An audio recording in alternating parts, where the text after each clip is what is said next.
Mini episode 908 of the FDH Lounge is brought to you by Sportsology, delivering unconventional columns and webcasts about sports, TV, music, movies, and more. Follow them on the web at sportsology.com. The FDH Lounge. You'll want to schedule your life around it.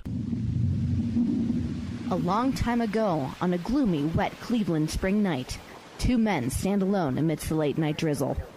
Their voices echo across the vacant station parking lot as they debate the merits of the great American radio show that have been missing for far too long.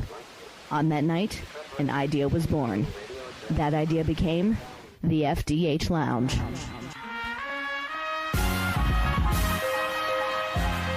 Welcome to the FDH Lounge. Welcome to FDH Lounge mini episode number 906 in our preview of NFL Week 10. I'm FDH Managing Partner Rick Morris here with a look around the league and picks for each game.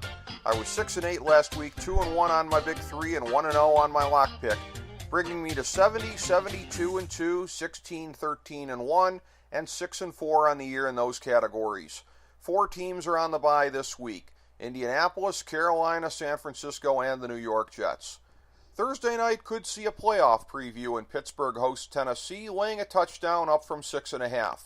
These teams have played close games the past few weeks, which is why we're picking the Titans to stay within the number. If you need to know about the present status of the Baltimore Ravens, who travel to Green Bay this weekend, reflect on the fact that they are further out of the playoff picture than the Packers, who are in a tougher conference now without Aaron Rodgers. Nonetheless, the Ravens are laying 1 on the road, down from 2.5. The Pack proved us wrong last week, and they've got more momentum than the reeling Ratbirds, so we'll ride with the home team. No Carson Palmer and no Deshaun Watson for the Cardinals at the Texans. No J.J. Watt either. Welcome to NFL Injury Palooza 2017. For reasons that we can't quite comprehend, they're going to go ahead and play this game anyway. Houston's laying 1 in a game that started with the Cards laying 2. With Arizona's garbage third down defense and them being on the road, we'll go against them. When the Redskins started the season, they probably didn't anticipate that they'd be encountering maybe the league's biggest buzzsaw in the Mercedes-Benz Superdome in Week 11. But here we are. Washington's getting 9, up from 7.5. The Skins present the first real offensive challenge that the Saints have seen in a month, which makes us think that they'll get inside that number. Blake Bortles is in a situation where his team is laying 9, up from 7.5, on the road. Of course, it's the Cleveland Browns, so that almost doesn't count. The Jags are actually more bend but don't break in combating the run, but it's not like the Browns would have the discipline to commit to the run. Get on Jacksonville. After losing to the Niners, it's hard to imagine what indignities may still lie ahead for the Giants. They'll start to find out this weekend at home against the Chiefs, getting 11.5 down from 13.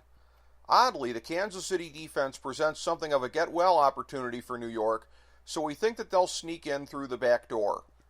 In a renewal of their big playoff rivalry of the 1970s, the stakes are high again as the LA Rams and the Vikings jostle in Minnesota, with the home team laying 1 down from 2.5. With the Vikings matching up well, at least against the Los Angeles run game, they should be able to slow them down enough to steal the win. Only in the weak AFC could the Bills still be on the periphery of the playoff picture, but they are, and they're getting 4.5 from the Chargers at the Junior College Soccer Stadium. In a battle of two teams who are downtrodden at the moment, we'll take the home team, who at least is not having an identity crisis at quarterback. Did somebody say Tuck rule? The Pats are playing the Raiders again, this time in Mexico City, and they're laying 7.5 up from 5. David Carr's been hot enough lately that you have to believe that Oaktown can cover. One of the league's fiercest rivalries flares up again Sunday night in Jerry World, and the stakes are high, especially for the home Cowboys, when they get 4 up from a field goal from the Eagles. There's no reason whatsoever to like Dallas here, which leads us to think that this is one of a handful of games each year with a completely inexplicable result. Take the Cowpokes.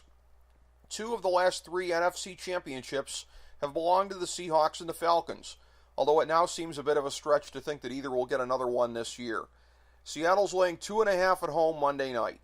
Atlanta finally has offensive momentum again just as Richard Sherman goes down. That can't be a coincidence. We'll take the Eastern Birds in this winged battle, considering that they prevailed last year in the playoffs against them as well. Now for the Big Three. In the hurricane-delayed Battle of Florida, it's a pick'em game that started with Miami laying 2.5. Both teams are awful right now, but with the Dolphins' self-inflicted wound of giving away Jay Ajayi, and the Bucs at least coming off a win, Tampa Bay has the better chance here. It's hard to believe that only 2 seasons ago the Broncos won the Super Bowl and Cincy was in the playoffs also. Denver's laying 2.5 at home.